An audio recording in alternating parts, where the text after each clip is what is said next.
Pada abad ke-7, dunia stepa Asia Tengah gempar. Kekuasaan Tujuh Timur yang selama ini ditakuti runtuh di tangan dinasti Tang. Bagaimana Kaisar Taizong memimpin ekspedisi besar ini? Dan apa pelajaran berharga yang bisa kita ambil?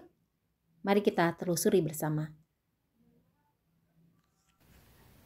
Assalamualaikum warahmatullahi wabarakatuh, teman pecinta sejarah. Apa kabarnya hari ini? Mudah-mudahan dalam keadaan sehat dan selalu dalam lindungan Allah Subhanahu wa Ta'ala. Bertemu lagi dengan saya Anissa Misani di program Baca Sejarah dan masih di serial kronologi sejarah tahun 629 Masehi bertepatan dengan tahun 7 hingga 8 Hijriah. Ada 8 peristiwa penting yang terjadi dari dunia Islam dan ada 4 peristiwa penting yang terjadi dari luar dunia Islam. Dari dunia Islam diawali dengan Umratul Qada, kemudian yang kedua adalah Ghazwah Khaibar, yang ketiga kembalinya Muhajirin dari Habasyah ke Madinah. Peristiwa yang keempat adalah Ghazwah Mu'tah. Yang kelima adalah pernikahan Rasulullah SAW dengan Ramlah binti Abu Sufyan atau Ummu Habibah radhiyallahu anha. Kemudian pernikahan Rasulullah SAW dengan Safiyah binti Huyai bin Akhtab radhiyallahu anha. Yang ketujuh adalah pernikahan Rasulullah SAW dengan Maimunah binti Harith radhiyallahu anha. Dan terakhir adalah kematian Zainab radhiyallahu anha putri Rasulullah SAW. 8 peristiwa ini alhamdulillah sudah selesai kita ulas ya dan kita bahas. Masih tersisa beberapa peristiwa lagi yang tidak tercatat dalam buku kronologi sejarah. Insya Allah akan menyusul kita bahas. Kemudian 4 peristiwa penting yang datang dari luar dunia Islam. Yang pertama adalah direbutnya kembali Yerusalem oleh Romawi dari tangan Persia. Yang kedua dimulainya masa keemasan Romawi Bizantium.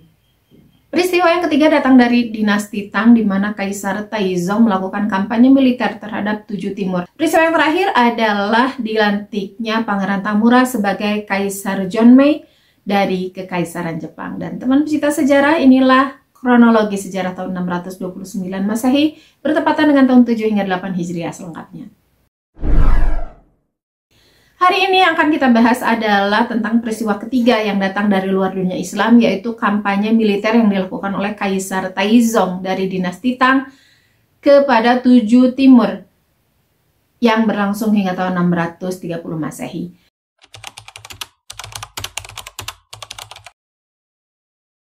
Kaisar Taizong adalah kaisar kedua dari dinasti Tang. Nama aslinya adalah Li Shimin. Dia naik tahta di tahun 626 Masehi dan meninggal di tahun 649 Masehi atau lebih kurang dia menjabat sebagai kaisar dinasti Tang yang kedua selama 23 tahun.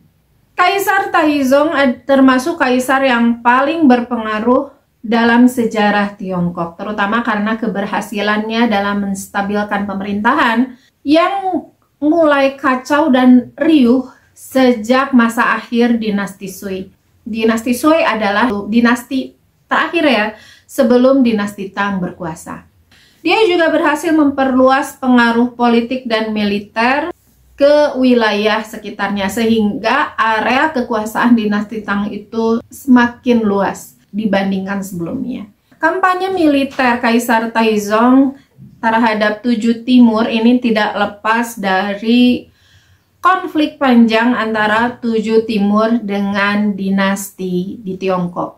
Apalagi di akhir-akhir masa dinasti Sui, di mana terjadi konflik internal di dalam dinasti Sui, kemudian ya banyak hal yang terjadi pada masa itu ya, dan ini mungkin perlu bahasan secara khusus, sehingga dinasti ini pada akhirnya digantikan oleh dinasti yang baru, yaitu dinasti Tang, yang pada saat itu yang melakukan kudeta adalah Li Yuan, ayah dari Li Shimin atau ayah dari Kaisar Taizong. Keadaan yang kacau balau itu dimanfaatkan oleh Tujuh Timur dengan berkali-kali melakukan serangan, baik serangan militer maupun serangan politik terhadap dinasti Sui. Ia bahkan berhasil merebut beberapa wilayah dan bahkan membuat Kaisar Taizong pada tahun 626 atau tepatnya 19 hari sejak ia naik tahta melakukan penyerangan dan tekanan yang cukup kuat kepada dinasti Tang yang pada saat itu baru berkuasa. Dan hal ini ditambah lagi dengan kondisi internal dinasti Tang sendiri yang belum stabil, karena baru perpindahan dari dinasti Sui ke dinasti Tang. Jadi masih ada konflik-konflik internal yang belum selesai pada masa itu. Masih adanya ketidakpercayaan, belum stabil lah keadaan pemerintahan dinasti Tang, ditambah lagi dengan elektabilitas dari kaisar sendiri yang dianggap tidak layak.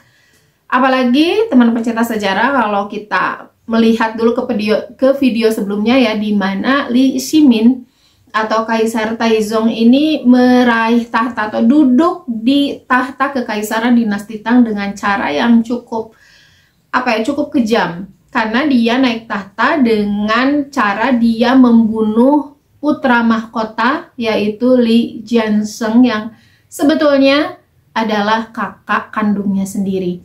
Dan ini cukup menyedihkan dan cukup kejam apa yang dilakukan oleh Li Shimin untuk menjadi seorang Kaisar Taizong. Ini tentu saja membuat para pejabat, para bangsawan, juga rakyat itu melihat kepada Li Shimin dengan ketidakpercayaan. Meskipun ia punya power, sebetulnya punya nama harum di mata masyarakat ya, tetapi tetap saja yang namanya pergolakan dan ketidakpercayaan terhadap Li Shimin yang naik tahta dengan cara seperti itu, ini memunculkan kekisruhan. Baik kisruh yang jelas-jelas keluar, maksudnya disuarakan gitu, atau ada juga kekisruhan di dalam yang tidak bersuara gitu, itu lebih-lebih lagi. Maka keadaan politik memang sangat-sangat tidak stabil, tetapi ini dimanfaatkan rupanya oleh Tujuh Timur untuk melakukan tekanan kepada dinasti Tang, sehingga karena Kaisar Taizong ini ingin fokus dulu ya menstabilkan internalnya, ia dengan terpaksa memberikan upeti kepada Tujuh Timur. Pada saat itu Tujuh Timur dipimpin oleh seorang Khan yang bernama Ilik Kagan. Jadi Khan ini adalah satu jabatan lah ya, kayak Genghis Khan gitu. Khan ini adalah satu jabatan kekaisaran. Hanya kan kalau kekaisaran itu kerajaannya ada tempatnya gitu, dia tidak pindah-pindah. Tetapi kalau kekaganan itu atau rajanya disebut Khan, Khan Agung biasanya, ini wilayah kekuasaan ini adalah suatu konfederasi, sebuah suku lah gitu, suku yang sebetulnya nomaden, dia tidak punya, jadi yang hidupnya di kemah-kemah seperti itulah ya. Dan Tujuh Timur ini adalah salah satu konfederasi suku Turkik. Tentang suku Turkik ini sudah kita bahas di materi tentang Göktürk ya, di video secara khusus. Jadi, tentang bangsa Tujuh Timur sendiri, awalnya adalah sebuah kerajaan yang satu atau kekaganan yang satu, yaitu Kekaganan Tujuh. Hanya Tujuh ini pecah, ini juga kisahnya harus video terpisah ya, kenapa bisa pecah dan sebagainya. Intinya mereka pecah jadi Tujuh Timur dan Tujuh Barat. Pada saat itu Tujuh Timur dikuasai oleh Ashina Bodu yang ketika naik tahta ia bergelar Ilik Kagan. Dan Ilik Kagan inilah yang berkonflik dengan Kaisar Taizong. Tujuh Timur dengan dipimpin oleh Ilik Kagan tidak bisa dipandang sebelah mata sebetulnya ya, dari sisi kekuatan, dari sisi militer. Bahkan relatif orang-orang yang nomaden itu, yang hidup dengan cara berburu, ini biasanya lebih hebat justru di lapangan. Terbukti dengan beberapa kali dia berhasil menekan kekaisaran dinasti Sui, juga pada akhirnya dinasti Tang hingga masa Kaisar Taizong. Tujuh Timur berhasil merekrut beberapa suku yang ada di Asia Tengah, banyak lah ya, bukan beberapa, banyak suku di Asia Tengah, suku yang juga sama-sama nomaden, berhasil tunduk di bawah kekuasaan Tujuh Timur. Dan mereka menguasai, kalau sekarang itu daerah Mongolia ya, daerah Mongolia, mereka menguasai daerah itu, gurun-gurun, kemudian suku-suku di sekitarnya. Dan kekuasaannya cukup besar, teman pecinta sejarah. Ya itu tadi buktinya, dia bisa menekan kekaisaran dinasti Sui sampai dinasti Tang awal. Hingga pada tahun 629 Masehi, tahun dimana sedang kita bahas hari ini ya, Kaisar Taizong sendiri setelah di tahun 626 itu pada akhirnya memberikan upeti kepada Tujuh Timur, dan upeti ini upeti ini diberikan bukan hanya sekali ya, tetapi biasanya setiap tahun di waktu tertentu itu mengirimkan secara rutin. Dan Kaisar Taizong setelah 626 itu sampai 629 menstabilkan pemerintahannya, baik ia memberikan kepercayaan kepada para pejabat dan bangsawan di pemerintahannya, dia juga memberi pengaruh kepada masyarakat. Sebetulnya masyarakat di sini tidak terlalu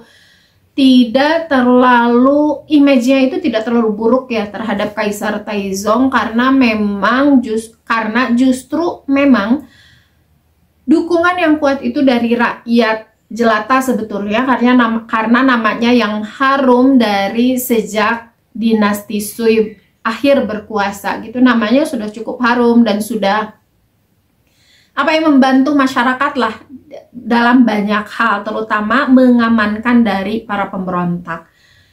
Yang menjadi usaha cukup keras yang harus dilakukan Kaisar Taizong untuk menstabilkan pemerintahannya justru kepada para bangsawan dan para pejabat.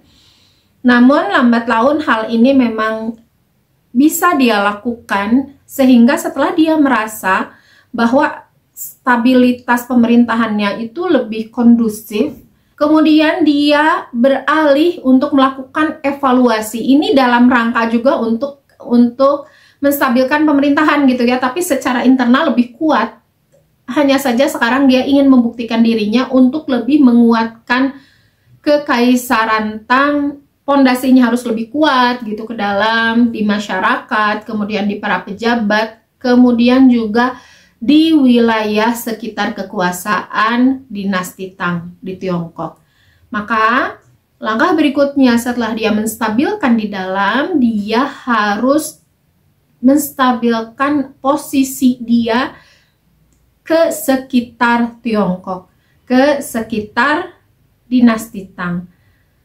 Salah satu yang selama ini membuat dinasti Tang merasa atau kekaisaran Tiongkok ya, dari dinasti Sui akhir juga sampai dinasti Tang awal, yang cukup mengganggu adalah penyerangan-penyerangan, gangguan-gangguan yang dilakukan oleh Tujuh Timur. Maka dia melakukan evaluasi baik secara politik dan militer, sehingga pada akhirnya dia memutuskan untuk menyerang Tujuh Timur di akhir tahun 629 Masehi.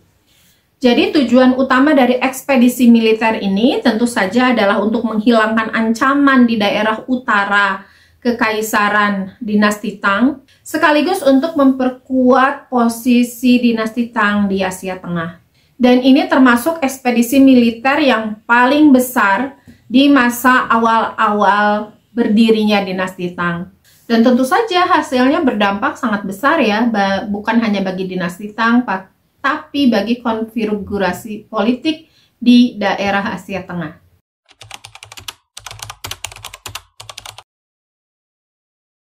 Setelah kita bahas tadi dari sisi dinasti Tang, kita akan masuk ke pembahasan sedikit saja ya, sekilas tentang Tujuh Timur. Di antara Tujuh Timur dan Tujuh Barat, ini kan pecahan dari tujuh yang awalnya bersatu ya pada abad ke-6 dan berpisah di abad ke-7 ini.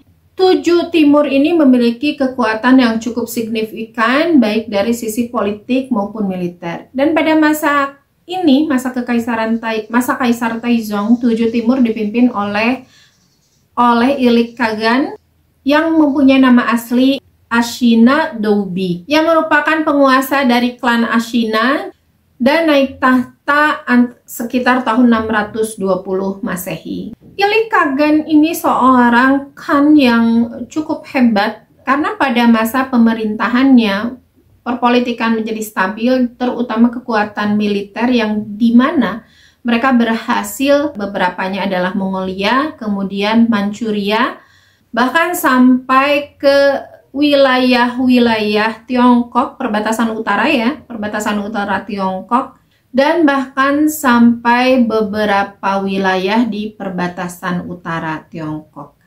Dan Ilik Kagan juga berhasil dalam diplomasi. Dia melakukan hubungan politik, hubungan bilateral dengan beberapa wilayah. Jadi bukan hanya bergerak dari sisi militer, ia juga melakukan diplomasi ke daerah-daerah di sekitarnya. Sehingga posisinya pada waktu itu di Asia Tengah menjadi cukup dominan dan cukup disegani. Apalagi dengan situasi politik di Tiongkok yang tidak pada saat itu terjadi kekacauan ya. Pada masa akhir dinasti Sui, ia juga berperan sebetulnya memanfaatkan kondisi ini untuk memperkuat posisinya, di mana ia ikut terlibat mempengaruhi kelompok-kelompok pemberontak pada masa itu sehingga menambah kekacauan di Tiongkok, dan sebaliknya kekacauan di Tiongkok itu akan memunculkan kekuatan posisi dia di Asia Tengah. Semakin kuatnya Tujuh Timur itu akan membuat semakin lemahnya dinasti apapun, dinasti yang pada saat itu berkuasa di Tiongkok, sehingga memang menyebabkan dinasti Sui benar-benar hancur dan munculnya dinasti Tang. Dan bagi Kaisar Taizong, Ilik Kagan ini adalah seseorang secara personal juga secara umum Tujuh Timur ini menjadi kekuatan yang harus diwaspadai dan kalau bisa bahkan dihabisi. Teman pecinta sejarah, mohon maaf ya kalau ada suara yang bocor. Ini sedang ada acara halal bihalal di masjid terdekat mengundang ormas-ormas dan yayasan. Jadi mohon maaf kalau ada backsound ya anggap sajalah backsound ya.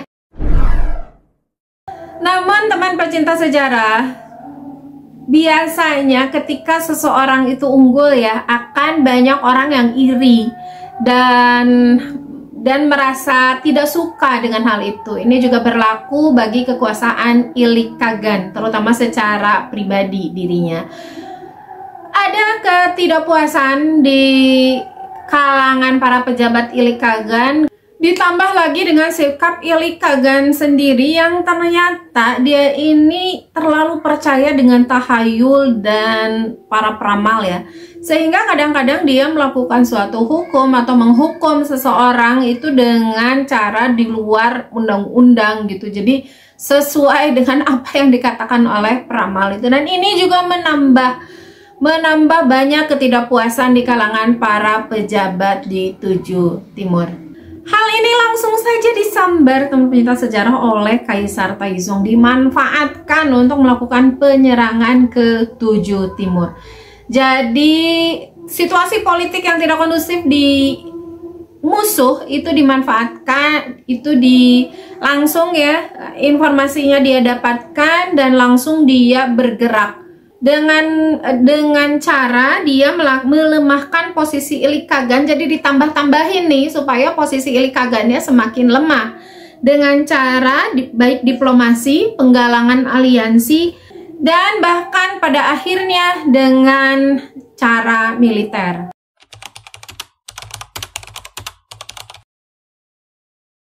Meskipun momen itu datang, tetapi sebetulnya penyerangan ini, keputusan untuk melakukan ekspedisi militer kepada Tujuh Timur ini bukan keputusan yang terburu-buru ya. Ini sudah dirancang sedemikian lama. Hanya ketika melihat instabilitas yang terjadi di Tujuh Timur, ini membuat Kaisar Taizong mendapatkan momen yang pas untuk menyerang Tujuh Timur. Maka segeralah dia menyiapkan segala sesuatunya.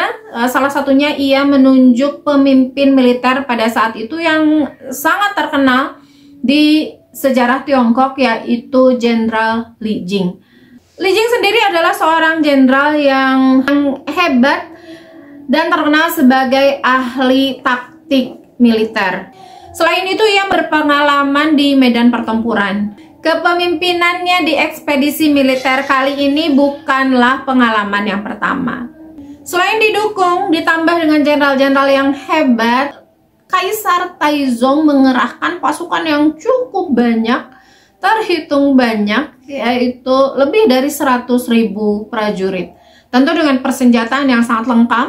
Bahkan ada pasukan khusus, pasukan kavaleri yang dirancang khusus untuk bergerak cepat di medan perang terbuka. Jadi bukan persiapan-persiapan yang biasa saja ya, karena ia memang menganggap Tujuh Timur ini memiliki pasukan militer yang cukup hebat, maka Kaisar Taizong juga melakukan persiapan yang sangat-sangat matang dan bukan persiapan pasukan yang kecil tetapi sangat besar. Dan kalau kita melihat ke dunia Islam ya, di mana pada saat yang sama, meskipun lebih dulu terjadi pertempuran Mu'tah, pada saat itu kan Bizantium, Heraklius mengerahkan pasukan yang sangat-sangat banyak, sejumlah 200.000 pasukan.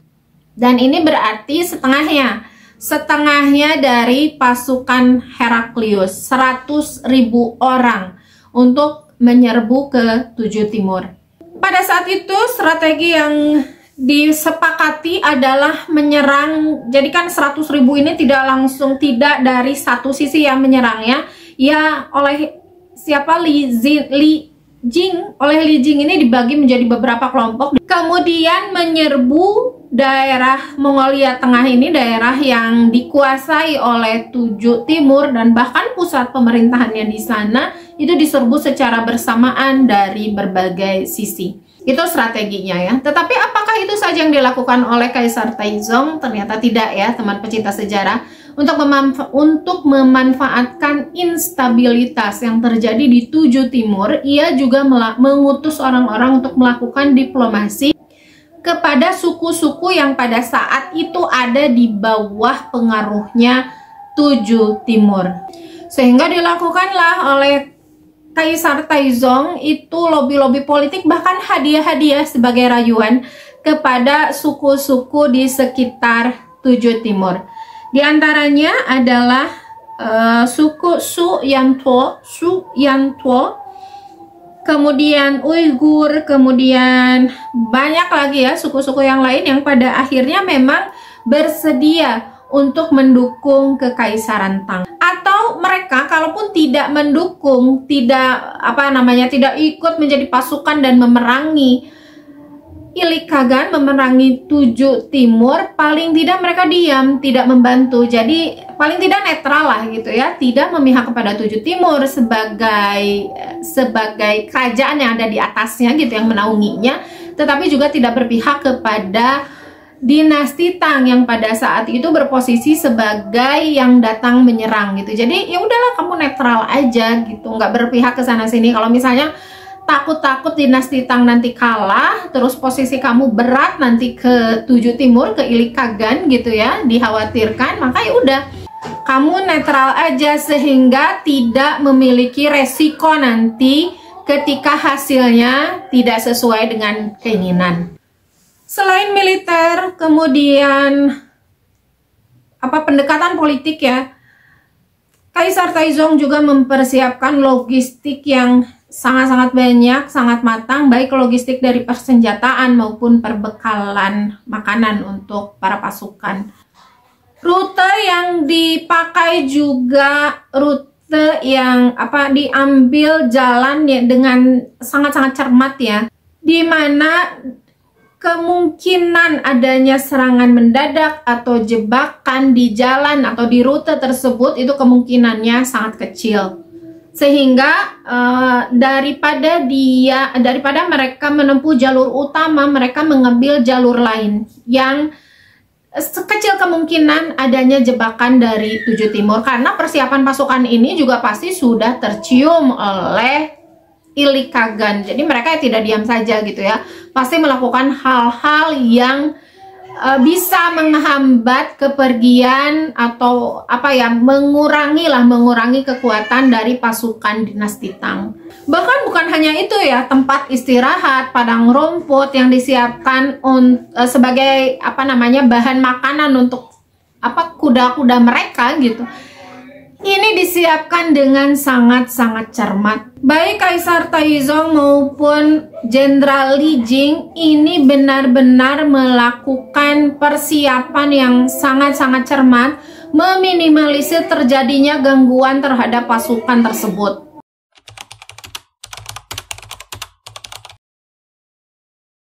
Ekspedisi militer ini secara resmi berangkat dan beroperasi di akhir tahun 629 Masehi. Maka wajar saja ya kalau berlangsung hingga tahun 630 Masehi. Maka dimulailah serangan-serangan ini secara simultan begitu mereka tiba di Mongolia. Mereka melakukan penyerangan dari berbagai sisi, ditambah lagi dengan pengurangan pasukan Ilikagan yang mereka dari suku-suku luar ya, yang mulai mundur dan mulai menarik dukungan mereka kepada Ilikagan, sehingga ya otomatis Ilikagan ini sudah digempur ya dengan serangan-serangan yang simultan. Bahkan pasukan kecil dari 7 timur pun itu tidak bisa elak dari serangan yang dilakukan Jenderal Li Jing.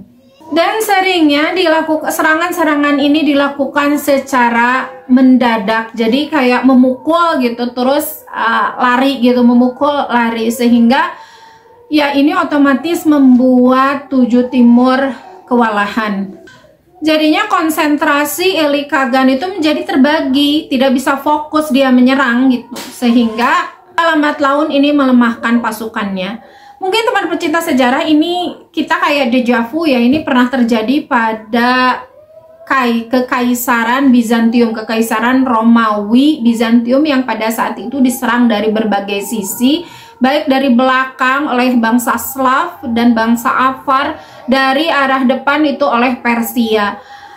Hanya saja bedanya adalah mereka itu kan kayak kehalang oleh lautan gitu ya, sehingga koordinasi di antara mereka itu sulit. Jadi mereka menyerang rencananya berbarengan, tapi karena kurang komunikasi dan tidak satu komando, pada akhirnya serangan mereka gagal.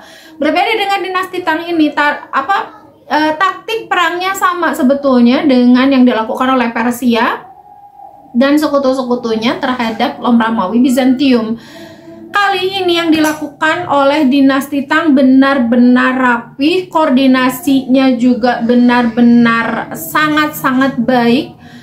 Kemudian ada dalam satu komando, jadi ada jenderal-jenderal di bawahnya. Memang kan ini dibagi menjadi beberapa kelompok atau beberapa kelompok pasukan ya, dan setiap pasukan itu ada jenderalnya masing-masing, tetapi semua jenderal ini satu suara di bawah kepemimpinan utama Jenderal Li Jing, sehingga benar-benar rapi, benar-benar terkoordinasi dengan baik, sehingga kapan menyerang, kapan lari, kapan menyerang, kapan lari, ini benar-benar sangat-sangat efektif. Sehingga di awal-awal itu, di bulan-bulan pertama penyerangan, pasukan Tang sudah bisa merekrut sejumlah lokasi penting dan bahkan bisa menangkap beberapa pejabat dari 7 timur. Bahkan ada beberapa suku yang memutuskan untuk tetap berpihak kepada 7 timur, tetapi pada akhirnya suku-suku itu kan kayak 7 timur itu kan suku-sukunya banyak gitu ya. Biasalah khas kekaganan, dia itu kan ada di membawahi beberapa suku, dan suku-suku ini kan diserang-serang secara terpisah gitu, tidak terpusat jadi mereka kayak daerah-daerah pinggirnya gitu ya diserang, dan mereka banyak juga yang bisa dikalahkan dan bahkan menyerah sebelum benar-benar habis sebetulnya, tapi mereka memilih untuk menyerah. Bahkan ada yang menyerahnya juga tanpa perlawanan sama sekali. Jadi dia mungkin melihat, wah daripada kita habis jatuh korban, ya udahlah kita menyerah aja, karena sepertinya mereka melihat sepertinya memang dinasti Tang ini yang akan memenangkan pertempuran. Lambat laun sampailah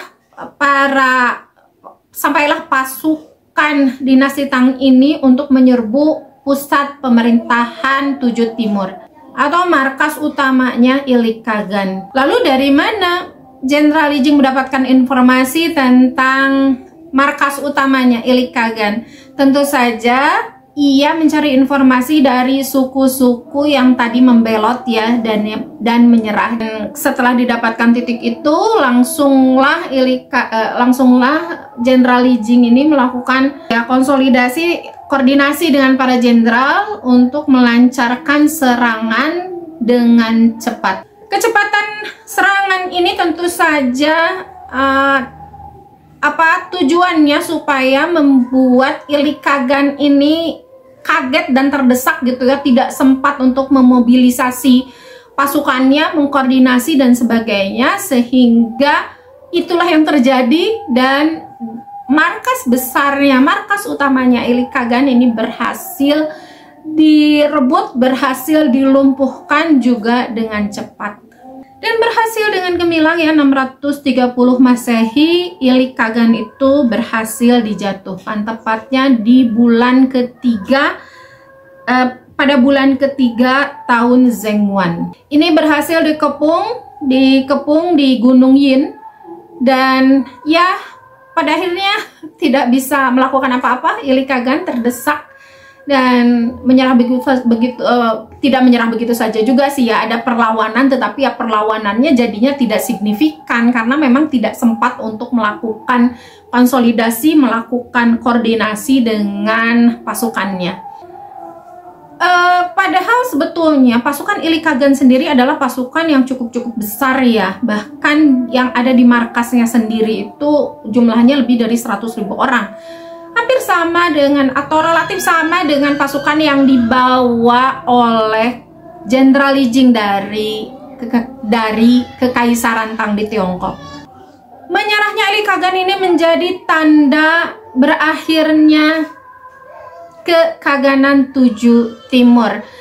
Berakhir sebagai entitas yang mandiri, entitas yang kuat, sekarang menjadi berada di bawah dinasti Tang. Jadi dinasti Tang ini dengan menyerahnya Ilik Kagan berkuasa bukan hanya militer, tapi juga pertambahan wilayah dan bertambahnya kekuatan dari suku-suku Tujuh Timur dan suku-suku nomaden lainnya yang sebelumnya itu ikut ke dalam konfederasi Kekaganan Tujuh Timur.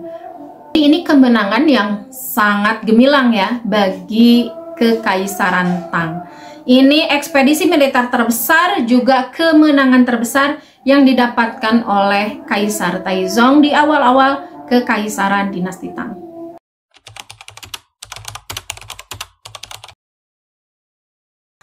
Dan inilah beberapa dampak dari ekspedisi militer yang dilakukan Kaisar Taizong kepada Tujuh Timur. Dari segi internal, kita tadi sudah membahas ya bagaimana kondisi internal Kaisar Taizong secara khusus di pemerintahan dinasti Tang, di mana ia legitimasinya tidak terlalu kuat, elektabilitasnya gitulah. Bahkan beberapa pejabat itu tidak terlalu percaya dengan kapabilitas seorang Kaisar Taizong. Dengan berhasilnya Kaisar Taizong melakukan ekspedisi militer ke Tujuh Timur, di mana Tujuh Timur ini sudah dibahas tadi merupakan merupakan musuh yang cukup kuat, yang memberikan tekanan cukup signifikan kepada dinasti di Tiongkok, baik dinasti Sui maupun awal dinasti Tang. Maka keberhasilan ini membuat pandangan itu berubah, sehingga stabilitas di wilayah dinasti Tang pun menjadi lebih stabil, dan dinasti Tang itu bisa lebih fokus untuk membangun pemerintahan yang efektif, memperluas reformasi birokrasi, dan juga kesananya itu ekonomi juga bertumbuh dengan sangat baik ya. Dan naiknya kepercayaan baik dari rakyat maupun pejabat kepada Kaisar Taizong tentu saja menguatkan posisi Kaisar Taizong di tahta dinasti Tang. Kemudian dari geopolitik Asia Tengah, ini tentu saja posisi dinasti Tang menjadi dinasti yang disegani di wilayah Asia Tengah. Bahkan beberapa suku juga kali ini yang datang kepada dinasti Tang untuk menyatakan dukungan, pengakuan, bahkan menyatakan diri ada di bawah kekaisaran dinasti Tang. Jadi inilah awal dinasti Tang itu menancapkan pondasinya yang sangat-sangat kuat di Tiongkok untuk dia berkuasa semakin luas, semakin kuat, dan semakin lama.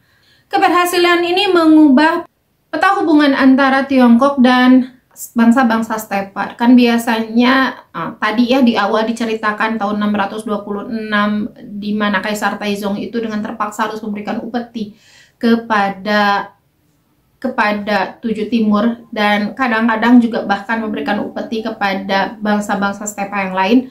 Tapi sekarang menjadi berbalik, mereka yang ngikut lah dulu di Tiongkok itu yang harus memberikan upeti, harus memberikan keuntungan lah kepada negara-negara stepa ini, tapi sekarang menjadi terbalik. Ya, ini sih definisi dari firman Allah ya, di mana Allah itu memang mempergilirkan kekuasaan di antara manusia. Qulillahumma malikal mulki tu'til mulka man tasya. Jadi dengan segala skenario skenario yang terlihat oleh kita, ini tentu saja adalah skenario dari tangan Allah Subhanahu wa Ta'ala sendiri. Jadi teman pecinta sejarah, sebetulnya di tahun 629 ini ya, di abad ke-7 ini terjadi, bahkan di tahun yang sama ini terjadi pergantian kekuasaan di satu wilayah. Di wilayah timur kita melihat pergantian negara adik kuasa yang pada saat itu dipergilirkan oleh Allah antara Persia dengan Bizantium, Romawi Bizantium. Kali ini kan di tahun yang sama ya, Persia sekarang meskipun masih ada, tetapi sedang mengalami keterpurukan menuju kehancuran. Bahkan kekalahannya itu sudah benar-benar terjadi, di mana di tahun yang sama Yerusalem itu berhasil dikuasai oleh Persia, oleh Romawi Bizantium, berhasil direbut dari tangan Persia Sasan. Dan di daerah tersebut, teman pecinta sejarah, apakah ini entah sudah entah memang sudah menjadi hukum alam ya, siapapun mereka yang menguasai Yerusalem, maka dialah yang berkuasa, yang menjadi negara adik kuasa di daerah tersebut. Jadi ketika Yerusalem itu sebelum oleh Persia dikuasai oleh Romawi Bizantium, oleh Romawi ya, pada saat itu Romawi menjadi negara adik kuasa di daerah situ, menjadi pemenangnya lah, menjadi yang nomor satunya lah gitu. Tetapi ketika sudah direbut pada masa-masa Romawi Bizantium sebelum Heraklius ya, pada masa Kisro itu berhasil direbut oleh Persia, maka Persia yang pada saat itu menjadi negara adik kuasa dan sekarang direbut kembali oleh Romawi Bizantium. Bahkan pada tahun yang sama, pada tahun ini, dengan dikuasainya Yerusalem, itu Romawi Bizantium memulai masa keemasannya. Lalu di Asia Tengah sekarang terjadi perpindahan kekuasaan juga dari negara stepa yang pada saat itu oleh Tujuh ya, dari sejak ada abad ke-6 Tujuh berkuasa, kemudian pecah menjadi Tujuh Timur dan Barat. Kemudian sekarang habislah sudah kekuasaan mereka berpindah ke dinasti Tang. Jadi bukan karena Tiongkok sebelumnya tidak ada lalu ada, itu ada, dari sebelumnya juga ada, hanya yang berkuasanya adalah Tujuh. Tapi sekarang berpindah, yang berkuasanya adalah Tiongkok yang pada masa itu dipegang oleh dinasti Tang. Jadi sama dengan Persia dan Bizantium ya, bukan karena Bizantium waktu itu belum ada lalu tiba-tiba sekarang ada, bukan. Tapi kekuasaannya yang beralih. Jadi kerajaannya ada. Dan nanti Bizantium itu juga akan berakhir oleh Allah, dipergilirkan dengan berdirinya kekhilafahan Islam. Dan itulah teman pecinta sejarah, peristiwa yang ketiga ya, yang datang dari luar dunia Islam, tentang ekspedisi militer Kaisar Taizong kepada Timur yang pada saat itu yang berkuasanya adalah Ilik Kagan. Dan informasi terakhir yang luput saya ceritakan adalah hukuman yang diberikan kepada Ilik Kagan oleh Kaisar Taizong. Dan ternyata ini menimbulkan polemik ya, maksudnya perbedaan pendapat di antara para pejabat tentang apa yang harus mereka lakukan terhadap daerah-daerah yang baru mereka kuasai di Gurun Mongolia ya. Apakah harus dikirim penguasa baru orang Tiongkok gitu, orang Tiongkok, atau dibiarkan gitu. Ini terjadi perdebatan yang cukup sengit dan meruncing, sehingga pada akhirnya Kaisar Taizong memilih untuk membiarkan mereka dipimpin oleh kepala sukunya sendiri gitu. Tetapi tidak membiarkan mereka untuk memilih khan yang baru. Lalu Ilik Kagan setelah menyerah juga tidak dihukum rupanya oleh Kaisar Taizong, tetapi dibiarkan hidup, teman pecinta sejarah. Dan ini meskipun tidak dihukum mati, tetap saja dia kayak di penjara gitulah, dikekang kehidupannya yang dipastikan tidak akan bisa memimpin pergerakan lagi gitu. Dibiarkan hidupnya ini, seorang Ilik Kagan ini memberikan menjadikan simpati dari suku-suku yang tadinya dikuasai oleh Ilik Kagan gitu, sehingga mereka ya dengan ridho saja berada di bawah kekuasaan dinasti Tang tanpa memilih khan yang baru. Jadi ya terhapus pada akhirnya kekaganan Timur, dan mereka tidak bisa memilih lagi yang baru. Karena sebetulnya kan Ilik Kagan juga masih hidup gitu, seorang khan yang terakhir ini masih hidup gitu. Dan itulah teman cinta sejarah, hikmahnya ini luar biasa ya, hikmahnya bagi kita ya, intinya bahwa tadi ya kekuasaan itu dipergilirkan oleh Allah. Hanya saja kita bisa melihat di sini siapa yang lebih cermat, siapa yang lebih siap, siapa yang lebih maksimal ya dalam melakukan persiapan pertempuran, maka dia yang menang. Kita lihat di Asia Timur, Bizantium ya, yang dia berhasil merebut posisi sebagai negara adikuasa dari Persia. Ini memiliki persiapan yang matang ketika melakukan gempuran penyerangan terhadap Persia. Bahkan Raja atau Kaisar Heraklius ini berhasil masuk ke jantung pertahanan Persia yang sebelumnya tidak pernah bisa dilakukan oleh negara yang lain ya. Dan ini kasusnya antara Kaisar Taizong dengan Kaisar Heraklius ini mirip-mirip ya, dimana mereka berkuasa itu atas pijakan yang tidak kuat, terutama dari para pejabat, dari para bangsawan. Sama-sama tidak kuat posisi awalnya, tetapi setelah membuktikan bahwa mereka bisa dengan kecerdasan, dengan pemikiran yang sangat cermat, dengan persiapan yang sangat-sangat matang, pada akhirnya mereka bisa membuktikan diri dan pada akhirnya mereka berkuasa. Hikmahnya bagi kita ya teman pecinta sejarah, jadi kalau sedang di posisi terbawah itu jangan dulu underestimate dengan diri kita sendiri gitu. Ketika kita bisa berusaha maksimal, ketika kita bisa ya kayak mereka lah, cermat, kemudian bahkan memikirkan yang tadi saya kagumi itu ya, dari dinasti Tang itu mereka sampai mempersiapkan daerah untuk tempat pasukannya beristirahat gitu, sampai meminimalisir meminimalisir sangat-sangat gitu gangguan-gangguan yang dimungkinkan muncul, dan bagaimana mereka bisa mempelajari